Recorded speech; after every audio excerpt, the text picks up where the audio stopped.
আসসালামু আলাইকুম প্রিয় চাকরি প্রত্যাশী ভাই এবং বোনেরা, এই মুহূর্তে যেখান থেকে আমাকে দেখতে পাচ্ছেন সবার কাছে আমার একটা রিকোয়েস্ট থাকবে, প্লিজ মূল ভিডিও শুরু করার আগে এই ভিডিওতে একটা লাইক করে দিবেন এবং অবশ্যই চ্যানেলে যারা নতুন আছেন তারা অবশ্যই চ্যানেলটি সাবস্ক্রাইব করে পাশে থাকার জন্য বিশেষভাবে অনুরোধ জানাচ্ছি। তো আপনারা জানেন যে চলমান সময়ে বাংলাদেশ সেনাবাহিনীর অসামরিকের নিয়োগটা চলছে, যেটা কিন্তু আবেদনের শেষ তারিখ আগামী 30শে সেপ্টেম্বর পর্যন্ত। তো যারা আবেদন করেছেন এবং যারা ভাবছেন যে আবেদন করবেন, আজকের ভিডিওটা সবার জন্যই। কারণ আমি আজকে এমন বিষয় নিয়ে কথা বলতে যাচ্ছি, অলরেডি থাম্বনেল দেখে বুঝতে পেরেছেন যে আপনার মধ্যে কি ধরনের কোয়ালিফিকেশন থাকলে আপনি বাংলাদেশ সেনাবাহিনীর অসামরিক পদে আসলে ভর্তি হওয়ার সুযোগ পাবেন। তো প্রথমেই বলে রাখি যে যারা আবেদন করেছেন বা যারা আবেদন করবেন তারা উভয়েই আমার এই কথাগুলো মনোযোগ সহকারে শুনবেন। যদি ভিডিওটা একটু লম্বা হয়, সো প্লিজ না টেনে দেখার অনুরোধ রইল। প্রত্যেকটা কথা খুবই গুরুত্বপূর্ণ হবে। আমি ব্যক্তিগতভাবে বলছি যে আমার ভিডিও দেখে আজ পর্যন্ত কেউ আসলে ক্ষতিগ্রস্ত হয়েছে এরকমটা না। সবসময় সঠিক তথ্য দিয়ে আমি আপনাদের সাথে থাকার চেষ্টা করি। আমি আগেই বলেছিলাম যে আপনাদের সফলতা মানেই আমার নিজের সফলতা। তো ব্যক্তিগত ওপিনিয়ন থেকে শুরু করে এবং অনেকের কাছ থেকে অনেক রকম মতামত, পরামর্শ সবগুলা নিয়েই আসলে আমি এখানে বসছি আপনাদেরকে কিছু কথা বলার জন্য। তো প্রথমেই যেটা আপনাদেরকে বলতে চাই যে শুধুমাত্র সেনাবাহিনীতে না, বাংলাদেশের যেকোনো বাহিনীতে বা যেকোনো ডিপার্টমেন্টে বা যেকোনো মন্ত্রণালয়ে যদি আপনি চাকরি করতে যান, সর্বপ্রথম যে জিনিসটা আপনার মধ্যে থাকতে হবে, আপনি একজন সুস্থ সবল মানুষ। এই গুণটা আপনার মধ্যে না থাকলে কিন্তু আপনি কোথাও চাকরির জন্য গ্রান্টেড অথবা গ্রহণযোগ্য প্রার্থী হবেন না। তো আপনাকে অবশ্যই শারীরিক এবং মানসিকভাবে একজন ফিট মানুষ হতে হবে, তাছাড়া কিন্তু আপনি কোথাও চাকরির জন্য অ্যাপ্লিকেশন করতে পারবেন না। দ্বিতীয়ত, আপনার উচ্চতা এবং আপনার ওজন। শুধুমাত্র বাংলাদেশ সেনাবাহিনীর অসামরিক পদে আপনারা জানেন যে এখানে উচ্চতা এবং ওজন নিয়ে আসলে খুব একটা মাথা ব্যথা নেই। আপনি সৈনিক পদে চাকরি করতে গেলে অবশ্যই আপনাকে সর্বনিম্ন 5 ফুট 6 ইঞ্চির অধিকারী একজন মানুষ হতে হবে। তাছাড়া সেখানে কিন্তু আপনাদের যে ওয়েট, সেই ওয়েটেরও একটা নির্ধারিত মাপকাঠি থাকে। তো এইখানে যে কিন্তু সেটা নেই। সো এটার জন্য কিন্তু অনেকেই সুযোগ পাবেন চাকরি করার। এখন আপনি বলতে পারেন যে ভাই আমার ওজন তো আমার বয়স অনুসারে বেশি, আমি 75 কেজি, 80 কেজি, 85 কেজি ওজন। ভাই নো প্রবলেম, আপনি যে পদের জন্য অ্যাপ্লিকেশন করতে যাচ্ছেন সেই পদ অনুযায়ী আপনার মানে ওয়েটের কোনো চিন্তা নেই বা ওয়েট নিয়ে আপনাকে এত ভাবতে হবে না। প্রথমেই বলে রাখি যে আপনি একজন সুস্থ সবল মানুষ, আপনার উচ্চতা যদি সর্বনিম্ন 5 ফুট হয় তারপরেও কিন্তু আপনি এখানে চাকরি করার সুযোগ পাচ্ছেন। তবে হ্যাঁ, কিছু পদ আছে যে সমস্ত পদে আপনারা কখনোই 5 ফুট, মিনিমাম 5 ফুট 4 ইঞ্চি ছাড়া আপনারা অ্যাপ্লিকেশন করতে পারবেন না। অনেক বোন আছে যারা মহিলা ক্যান্ডিডেট, তারা কিন্তু অনেক সময়ই বাংলাদেশ সেনাবাহিনীর ম্যাচ ওয়েটার পদে চাকরির জন্য আবেদন করতে চাচ্ছেন। তো তাদের উদ্দেশ্যে আমি শুধু একটা কথাই বলবো যে বাংলাদেশ সেনাবাহিনীর ম্যাচ ওয়েটারে মহিলাদের চাকরি করার সুযোগ খুবই সীমিত, কিছু ইউনিট ব্যতীত। আপনারা অনেক সময় এই ভুলটা করে থাকেন যে 5 ফুট 4 ইঞ্চি কিন্তু এখানে চেয়েছে, এখানে কিন্তু কোনো রকম কোনো মহিলা প্রার্থীর কথা উল্লেখ নেই। সো মহিলা প্রার্থী যারা 5 ফুট 3 ইঞ্চি আছেন বা 4 ইঞ্চির কম আছেন তারা অ্যাপ্লিকেশন করবেন না। শুধু টাকা নষ্ট করে বা সময় নষ্ট করে স্বপ্ন দেখা, পরবর্তীতে মন খারাপ করবেন। এরকম অনেকেই আছে, আমাকে তারা নক দেন, মাঝে মাঝে আমার ভিডিওর নিচে কমেন্ট করেন, আমাকে হোয়াটসঅ্যাপে মেসেজ দেন।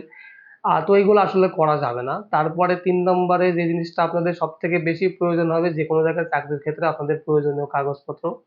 এই জিনিসটা কিন্তু আসলে খুবই গুরুত্বপূর্ণ। আমরা অনেক সময় আমাদের এই একটা কাগজে ভুল থাকে কিন্তু সেই ভুলটাকে সংশোধন না করে সরি, সেই ভুলটাকে সংশোধন না করে আমরা পরবর্তীতে ওইভাবে অ্যাপ্লিকেশন নিয়ে মানে উতালা হয়ে যায়। আমরা খুব টেনশনে পড়ে যাই যে আমরা কিভাবে আবেদন করব।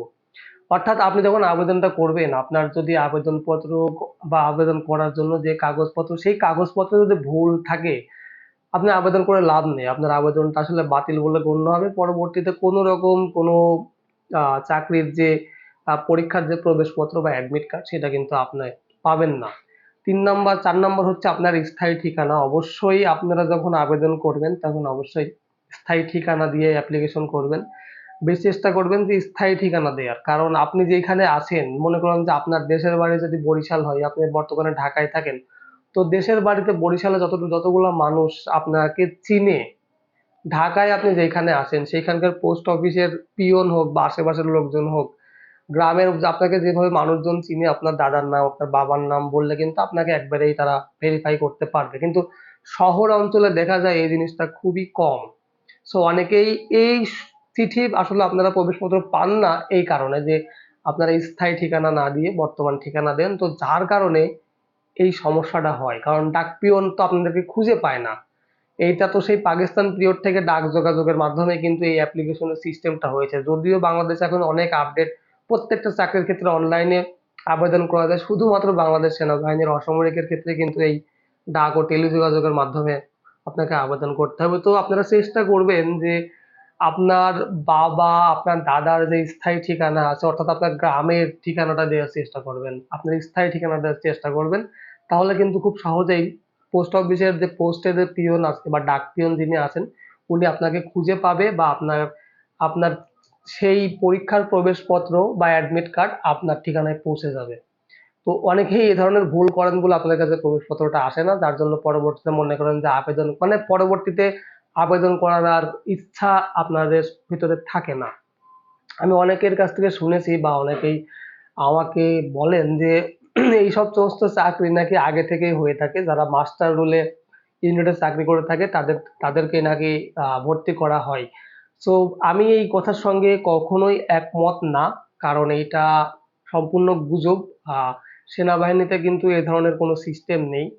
তবে হ্যাঁ, আপনারা কিছু কিছু ক্ষেত্রে যদিও এরকমটা ঘটে, তবে সেটা কতটুকু সত্য সেটা আসলে বিচার বিশ্লেষণের ব্যাপার আছে। কিন্তু আপনারা এইটা শুনে কখনোই হতাশ হবেন না। আপনারা আবেদন করতে থাকুন, আপনারা চেষ্টা করতে থাকুন। এখন দেখা যাচ্ছে, এখানে আমি একটা কথা এড করতে চাই, আশা করি আপনারা একটু ক্লিয়ার হবেন যে একজন ইউনিটে মাস্টার রোলে আছে, মানে তারা চাচ্ছে যে তাকে ভর্তি করাবে। এখন আপনিও যে সেখানে ভর্তির জন্য প্রার্থী হয়েছেন, মানে আপনি তার প্রতিদ্বন্দ্বী হয়ে গেলেন। এখন যদি তারা তাকে চাকরিও দিতে চায়, অনেক সময় কিন্তু মেডিকেলে আনফিট হয়ে যায়। মেডিকেলে আনফিট হয়ে যায়, কেন হয়ে যায়, কি কারণে হয়ে যায়, সেই বিষয় নিয়ে পরবর্তী ভিডিও আসবে বা অলরেডি ভিডিও দেয়া আছে, আপনারা চাইলে দেখে নিতে পারেন। তো মেডিকেলে যখন আনফিট হয়ে যায় তখন কিন্তু সে মাস্টার রোলে থাকুক আর যেভাবেই থাকুক, তাকে চাকরি দেওয়া পসিবল হয় না। কারণ চাকরির জন্য আপনাকে অবশ্যই অবশ্যই মেডিকেলে ফিট হতে হবে। তো এই যে একটা সুযোগ আপনারা পাবেন, বা অনেকের দেখা যাচ্ছে যে মেডিকেলেও ফিট হয়ে যায়, পুলিশ ভেরিফিকেশনে যেয়ে আটকে যায়। সো পুলিশ ভেরিফিকেশনটা আসলে এখানে অনেক গুরুত্বপূর্ণ রাখে। আপনারা যদি কোনো রকম ফৌজদারি কোনো মামলা থাকে বা এলাকায় যদি কোনো রকম দুর্নীতি বা ক্রাইমের সঙ্গে আপনি যুক্ত থাকেন, তাহলে কিন্তু আপনার পুলিশ ক্লিয়ারেন্স আসবে না, এবং সেই ক্ষেত্রে কিন্তু আপনি অবশ্যই এখানে নিয়োগ বিজ্ঞপ্তির যে নিয়োগপত্র সেটা পাবেন না বা চাকরিতে জয়েন করতেও পারবেন না। সো অনেক রকম বাধ্যবাধকতা আছে। আপনি পরীক্ষা দিতে গেলেন আর চাকরি হয়ে গেল, চাকরিতে জয়েন করলেন, বিষয়টা এরকম না। এখানে অনেকগুলো স্টেপ বাই স্টেপ প্রসেসিং আছে। সবগুলো প্রসেসিং এ আপনাকে উত্তীর্ণ হতে হবে। তারপরে যেয়ে আপনি নিয়োগ বিজ্ঞপ্তি বা নিয়োগপত্রটা হাতে পাবেন। সো বললেই কিন্তু চাকরিতে জয়েন করা সম্ভব না। আপনারা জানেন যে আমি সবসময় আপনাদেরকে পরামর্শ দিয়ে থাকি। আমার পরামর্শ যারাই নিয়েছে এই পর্যন্ত, ইনশাল্লাহ কেউ ব্যাড রিভিউ দেবে বা খারাপভাবে নেবে, বিষয়টা এরকম না। আপনারা চাইলে আপনাদের চাকরি সম্পর্কিত যেকোনো প্রশ্নের পরামর্শ যদি আপনারা আমার কাছ থেকে নিতে চান, তাহলে অবশ্যই এই ভিডিওর ডেসক্রিপশন বক্সে আমার হোয়াটসঅ্যাপ নাম্বার দেয়া আছে। সেইখানে যোগাযোগ করতে পারেন। তবে এইখানে আমি আপনাদেরকে আগে থেকেই ক্লিয়ার করে দিই ভাই, আমার কাছ থেকে যদি আপনি পরামর্শ নিতে যান তাহলে কিন্তু অবশ্যই আপনাকে পেমেন্ট করতে হবে। যেটা